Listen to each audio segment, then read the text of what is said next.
The scenery is beyond compare. The eons-old limestone cliffs rising from the riverbed at times takes your breath away. Here flows Ontario's great heritage river, the Grand.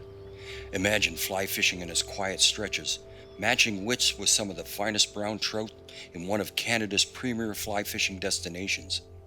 This week, I joined Rob Heel and Scott Hall of Grand River Outfitting and Flyshop to do exactly that. I've known Rob for many years, and he always amazes me at his vast knowledge of fly fishing. I'm Bill Spicer, and this is The New Fly Fisher.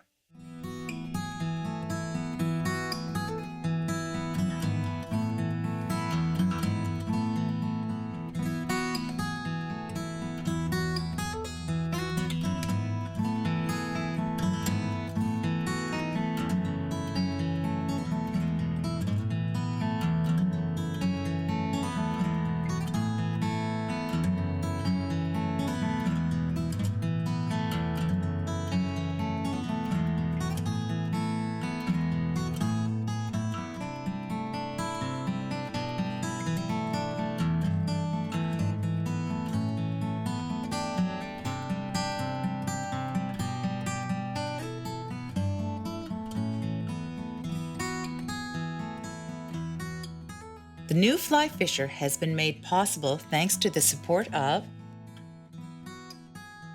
Ontario, yours to discover. Orvis Sporting Traditions. The Grand River has become one of Canada's premier fly fishing destinations. Situated so that its origin is at the base of the Bruce Peninsula and flows to Lake Erie in the south, stretching 173 miles in length. Fly fishers from Europe to California and all points in between come to the upper section of the river in Fergus and Elora for the experience. Part of the allure is the river has many faces. From the flat, easy-wading limestone section between Bellwood and Fergus, to the escarpment between Fergus and Elora, where the cliffs tower 60 feet above you with barely a sign of civilization, to the downstream section where the river runs through meadows and cedar bush.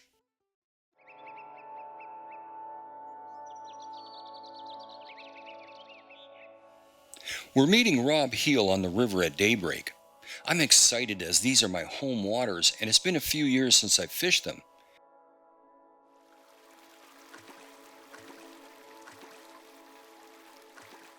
It wasn't long before I took my first fish. We started with a caddis emerger or caddis pupa, and nothing was happening. So I'm seeing a lot of midges come off right now. So I went with it's a little large for the midges around here, but I went with a midge larva. Just a little guy. They stocked yesterday.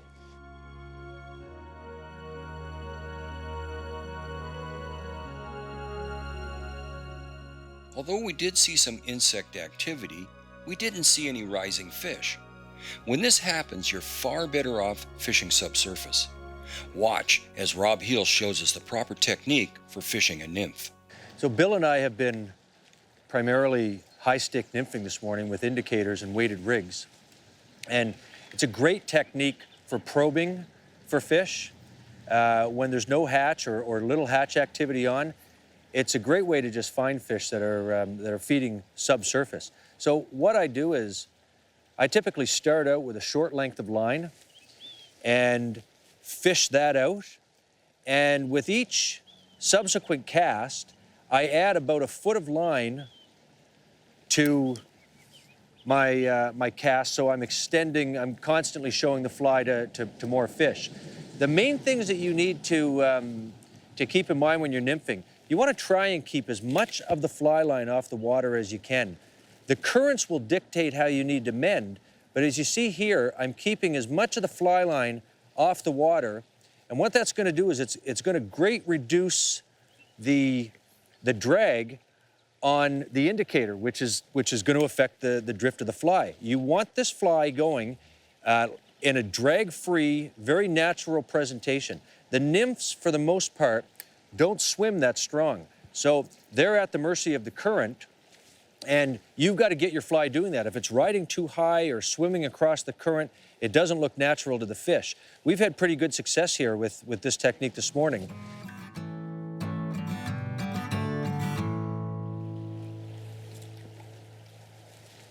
There's another one. Starting to Looks like they're turning on, pick up a little bit, yeah. Yeah. That's a little better. Was he right in that seam there? Yeah. It's a decent fish. Yeah, that's what we would call a second-year fish. Yeah. It's important when casting weighted systems, such as a nymphing rig, to open up your casting loop. You can achieve this by using more of a wrist motion when you cast. Open loops are important because the weighted line and indicator will drop and crash into your rod or into you if you have tight loops. Yeah, yes, sir. That's the ticket that today was dialing down the size of our fly. We're down to size 20s and 22s. Their midges are happening right now, and that's what the fish are on. Let's see what we got here. Feels decent. Okay. Okay. There's the size of the fly. It's like a size 22 midge. There are fish over 20 inches here. In the past, over the years, I've caught many of them over 20 inches. And we just got to find them. And we got lots of that size fish. We'll keep the action going all day for you, pretty much, if that's what you want. So we found a deep hole here, and at the beginning of the day, we don't see much happening on the surface, so we're nymphing, which means we're going down near the bottom, and we're using midges. More Grand River action when we return.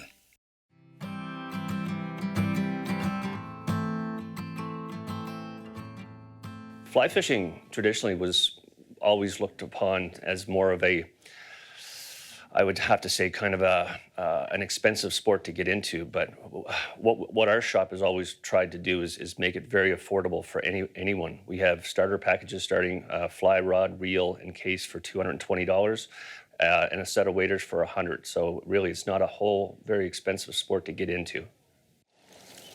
There's one. Another one. About 12 pounds.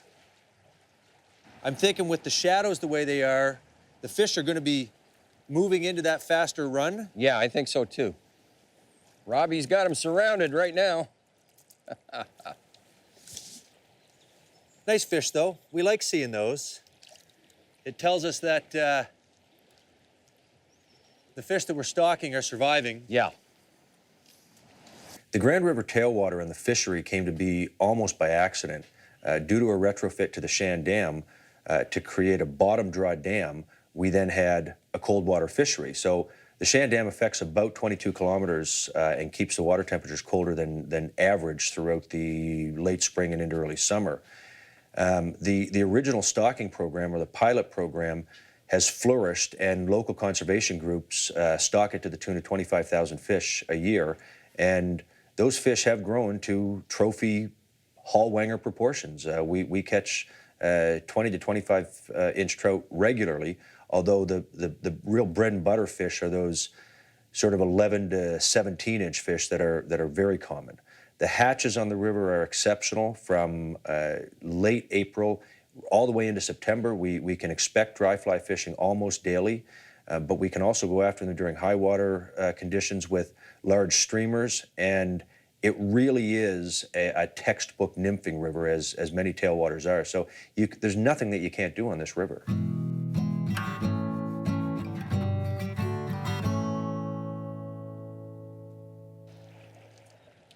There we go. Small one. We're having a lot of fun this morning. We got out here at daybreak, which you have to do when you're on the Grand River. There we go.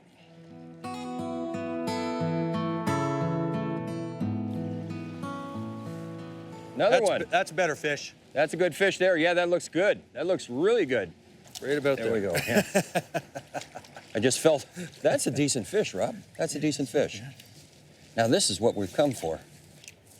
There we go. Awesome. Now, They're pretty fish. pretty fish. Nicely done. Thanks, Bill. Nicely done. See what kind of sizes we're dealing with right now. It's said about trout fishing that 90% of the water is devoid of fish. So, where is the 10% that will hold trout? There are three factors that trout need to exist: oxygen, food, and cover of some sort to protect them from predators and to rest. The first place most fishermen will check out are boulders or any other obstruction that will impede the flow of water. Fish will hold on the lee side of the boulder, but don't forget to try in the hydro cushion in front of the rock. This often holds fish. Current seams. A seam is any spot where two currents converge. Trout like seams because the joining currents create a feeding lane that collects drifting food. Look for bubble trails floating. These indicate where the food will be funneled. And lastly, undercut banks. They're a definite area that will hold trout. It's very easy for them to hold under the bank and move over to take food as it passes.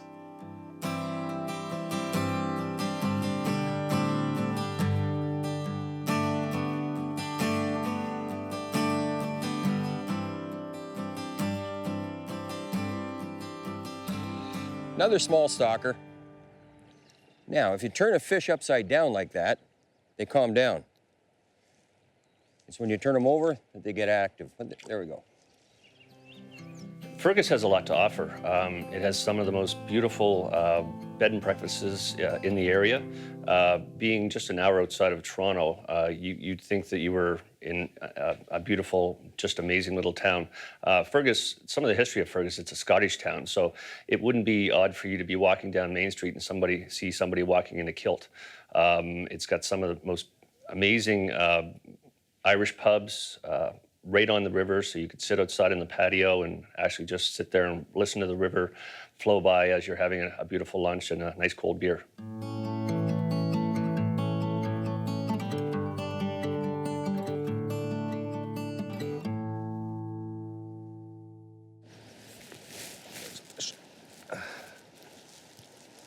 That was, I felt I needed to get a little further out. Again, we fished this inside seam so much, and with the shadows in the trees, the sun is up off to the left. I just felt that, I think that those fish are moving over. I don't know why we can't get a decent fish in here. I mean, this is a good fish in anybody's book. Nice, fat brown. Healthy fish, eh? What a healthy fish.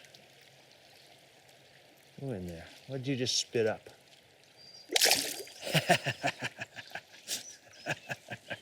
That's all right.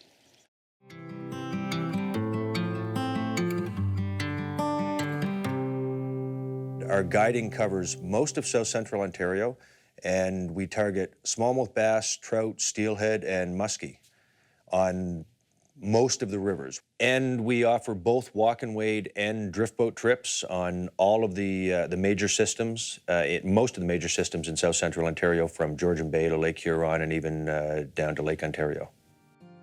The next morning, we're on the river at first light, and joining us will be good friend Mikey Medcalf. Nice job, Mike. Nice. Nice, bud. Mikey decided to take off his indicator on this one and swing near the bottom like a wet fly. And this produced a fish.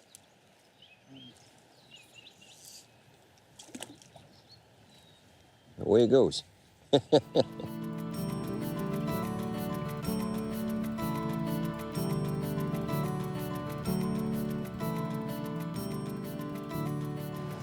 This isn't a monster. No, it's not a big trout, but it's sure fought well. The patterns that we used on this trip ranged from minute to quite large. This little midge pupa did well for us early in the morning, and then we switched up to this caddis. These patterns are very similar. The caddis are slightly larger. The midge range from about a 22 to a 20. The caddis patterns were between 16 and 18. There's a vast caddis population on this river. And we expect emergences just about every day from the middle of May until the end of the season. The river also has an extraordinary mayfly base, and one pattern we did well with yesterday was this extended body Hendrickson. The Hendricksons are the main hatch right now, and they're hatching just about daily from 3 o'clock until dark, and then we get into quite often a spinner fall as well. As a sort of a fallback to the Hendrickson, we also use this Hendrickson emerger, which is a pattern. Both these patterns are tied by one of our guides, Matthias Lang. It's a fairly simple but very effective pattern. And then Bill figured out, because we were between hatches, he started fishing March Brown nymph, and we did quite well with that in the morning yesterday. Because of the lack of Hendricksons, he said, put 2 and 2 together and said, this might work, and as it turned out, it did. We also did well with a fairly small pheasant tail, which represents the blue-winged olives on the river, which again hatch almost for the entire season. And that was about it. We kept it simple and we're very effective. But another pattern that you'll always want to keep in your box is some large streamers. The large fish on this river are very predatory, and it's not uncommon to find fish, or this is a great way to search for fish. You'll at the very least, you'll see lots of fish throwing big patterns like this, from woolly buggers to these large articulated streamers.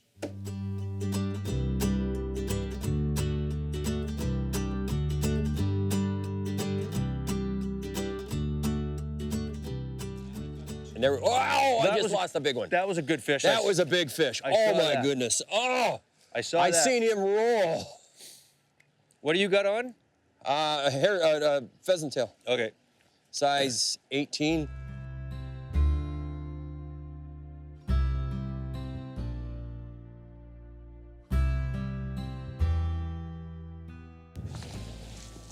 Okay, yeah, wow. Don't know how big it is yet, but it hit hard, this one. I've been working the inside for so long, and I went long on this one. There we go. Very nice. This is probably the average fish for the Grand River. That'd be an average. We have them much larger. We've had them even as high as 28 inches out of here. Myself, I've personally caught them up to 22. When they're on, they're on.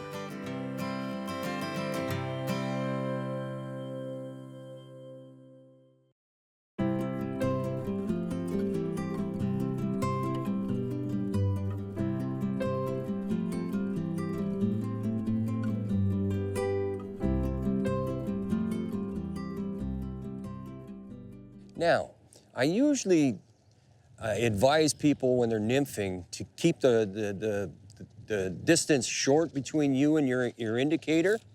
But there are times in this case, if I step out any farther, it's going to be up over my head. This is quite a deep hole, so I must lay the line on the water. So I got to compensate to get a drag-free drift. I got to add mends. And in case of this steady water like this, I'll mend upstream. If I had fast water and slow water in front of me, I'd mend downstream. Oh, and there was a hit. But I'll show you here. I cast out. The line is starting to bend down below my indicator. I lift up the line and put it above the indicator like that. We got a steady stream here, so that mending upstream is what I want. Now it's starting to go a little bit below the indicator again. I just mend it up again. You'll get a drag-free drift. What I'm trying to imitate is mayflies, and they don't swim very well. They whatever way they move in the current looks natural. If there's any drag, the fish will reject it. That doesn't look natural, like food to them. If it's tumbling naturally in the current, they're going to eat it. Okay, fish on. Yeah, right at the end of the pool. But right at the very end of the pool, I was swinging out of it. That's an important piece of advice I can give you. Let it dangle a little bit. A lot of times the fish will follow it around. And when it starts to lift up, it's like an emerging bug, and they'll go up and grab it. So give it just a second on the swing around. Over top of the net, and then just lift up. That's all you got to do. Now, that's not bad. It's a good average fish. It's a good average fish for the Grand River. These are all bug-fed brown trout. Barbless hooks, it makes removal of the fly much easier. It's regulated here, but you must squash the barbs. And that's probably a good average brown trout for the Grand River. Well, we've been fishing this pretty hard, and I figure maybe one of those bigger fish moved off. And that was on a little caddis pupa. Is that a 3 or a 4 weight you got? It's a very old 3 weight. Oh, it's a nice fish. It's still a nice fish. Wow. There we go. We got him. Nice fish. No, that's a pig. That's, you know, it's deceiving though. That fish is only about 17 and a half inches. But look at how thick But it is. they're very healthy. The way he goes. Excellent. Thanks, pal.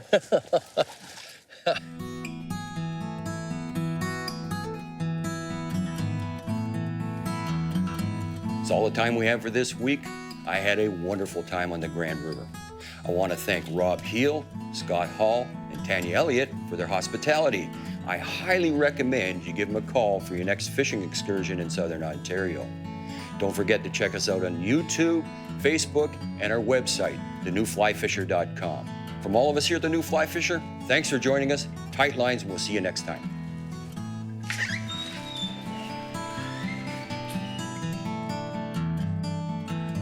The New Fly Fisher has been made possible thanks to the support of Ontario, yours to discover. Orvis Sporting Traditions.